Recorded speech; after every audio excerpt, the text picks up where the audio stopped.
Imagine a commercial airliner. It's soaring through the sky, carrying hundreds of passengers. But this isn't just any flight path. This plane is flying through one of the most tense regions on Earth, North Korean airspace. North Korea is a secretive nation. It's heavily armed and often unpredictable. This makes its airspace one of the riskiest in the world.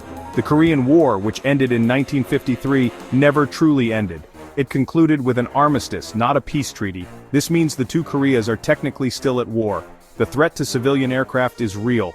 North Korea has made threats.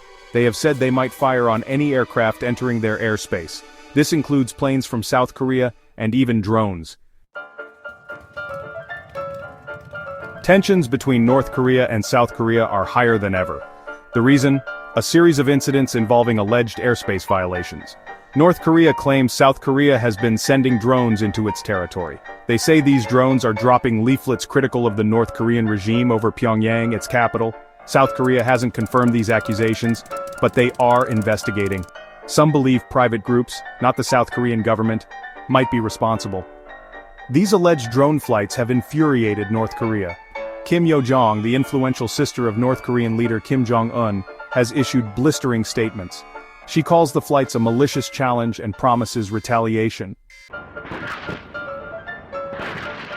These accusations are just the latest in a series of escalating incidents. In December 2023, 5 North Korean drones crossed into South Korean airspace. This incident triggered alarm bells across the region. The recent string of alleged drone flights has pushed the Korean peninsula closer to the brink. North Korea has warned that further flights would be considered a declaration of war. Both sides have raised their military readiness. North Korea has ordered its troops to be ready to open fire. They've also placed artillery units and potentially even nuclear missile units on high alert. South Korea is also preparing.